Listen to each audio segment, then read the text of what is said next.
الحمد لله رب العالمين والصلاة والسلام على رسول الكريم أما بعد فأعوذ بالله من الشيطان الرجيم بسم الله الرحمن الرحيم وإذ صرفنا إليك نفرا من الجن يستمعون القرآن فلما حضروا قالوا أنصتوا فلما قضي ولوا إلى قومهم منذرين قالوا يا قومنا إنا سمعنا كتابا أنزل من بعد موسى مصدقا لما بين يديه يهدي إلى الحق وإلى طريق مستقيم يا قومنا أجيبوا داعي الله وآمنوا به يغفر لكم من ذنوبكم ويجيركم من عذاب أليم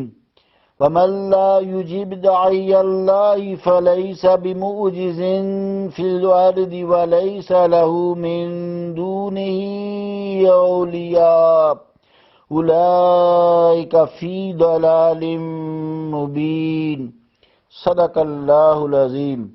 واجب الاحترام سامعین، السلام علیکم ورحمۃ اللہ وبرکاتہ۔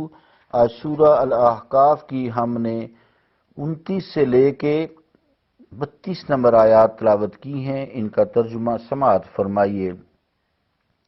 اور جس وقت ہم نے متوجہ کیا آپ کی طرف جنات کی ایک جماعت کو کہ وہ قرآن سنیں، تو جب آپ کی خدمت میں پہنچے تو بولے خاموش ہو کر سنو۔ پھر جب تلاوت ہو چکی تو لوٹے اپنے قوم کی طرف ڈر سناتے ہوئے۔ انہوں نے جا کر کہا، اے ہماری قوم، ہم نے آج ایک کتاب سنی ہے جو اتاری گئی ہے موسیٰ علیہ السلام کے بعد، تصدیق کرنے والی ہے پہلی کتابوں کی، رہنمائی کرتی ہے حق کی طرف اور راہ راست کی طرف۔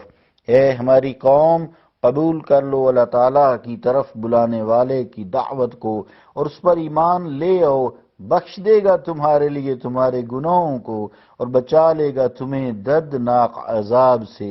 اور جو قبول نہیں کرتا اللہ تعالیٰ کی طرف بلانے والے کی دعوت کو تو وہ اللہ کو عاجز کرنے والا نہیں زمین میں کہ اس سے بچ کر بھاگ نکلے، اور نہیں اس کے لیے اللہ کے سوا کوئی مددگار۔ یہ منکر لوگ کھلی گمراہی میں ہیں۔ اللہ کا قول سچا ہے جو بڑی ہی عظمت والا ہے۔ عزیزان گرامی قدر، السلام علیکم ورحمۃ اللہ وبرکاتہ۔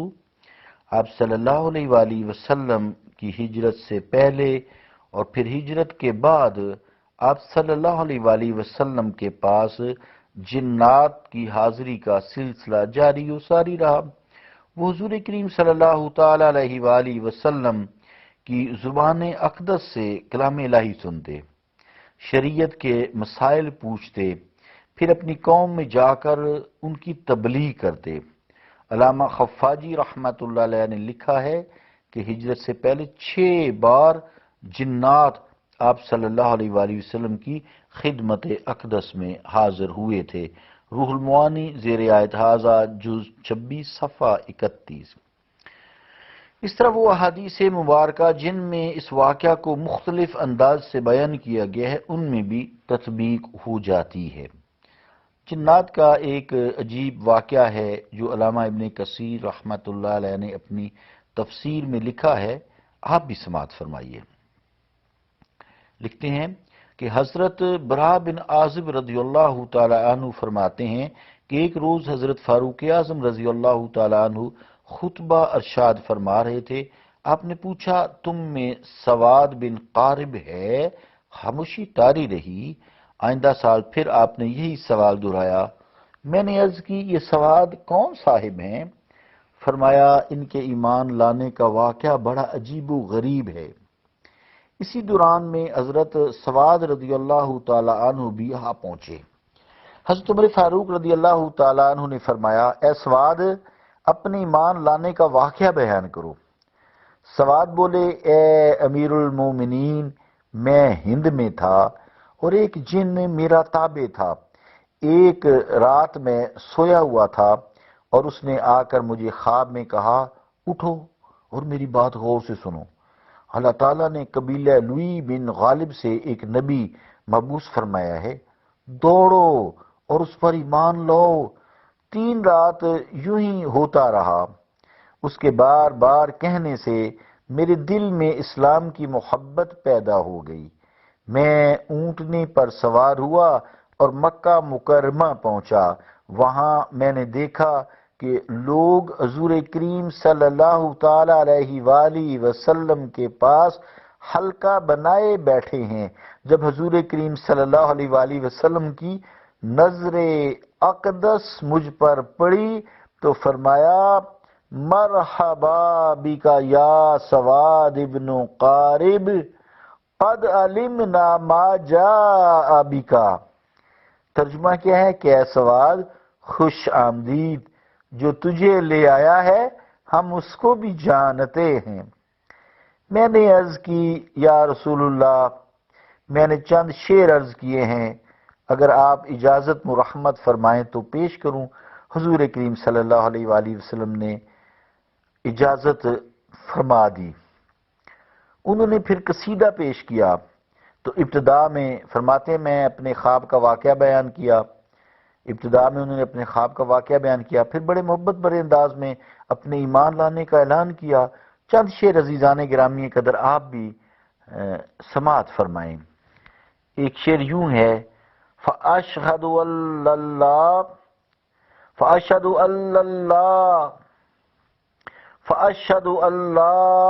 لَا رَبَّ غَيْرُهُ وَأَنَّكَ مَأْمُونٌ عَلَى كُلِّ غَائِبٍ۔ ترجمہ کیا ہے کہ میں گواہی دیتا ہوں کہ اللہ تعالیٰ کے بغیر کوئی رب نہیں اور آپ کو ہر قسم کے غیبوں کا امین بنایا گیا ہے۔ دوسرا شعر یوں ہے، وَأَنَّكَ أَدْنَى الْمُرْسَلِينَ وَسِيلَةً إِلَى اللَّهِ يَا ابْنَ الْأَكْرَمِينَ الْأَتَائِبِ۔ ترجمہ کیا ہے، اے بزرگوں اور پاک بازوں کے فرزند، تمام رسولوں سے آپ کا وسیلہ اللہ تعالیٰ کی جناب میں بہت قریب ہے۔ تیسرا شعر یوں ہے، فَمُرْنَا بِمَا يَأْتِيكَ يَا خَيْرَ مُرْسَلٍ وَإِنْ كَانَ فِي مَا جَاءَ شَيْبُ الزَّغَائِبِ وَإِنْ كَانَ فِي مَا جَاءَ شَيْبُ الزَّوَائِبِ۔ ترجمہ کیا ہے کہ جو وحی آپ کے پاس آتی ہے آپ ہمیں اس کا حکم دیجئے، ہم حضور کے ارشاد کی تعمیل کریں گے، خواہ تعمیل حکم میں ہمارے بال ہی سفید ہو جائیں۔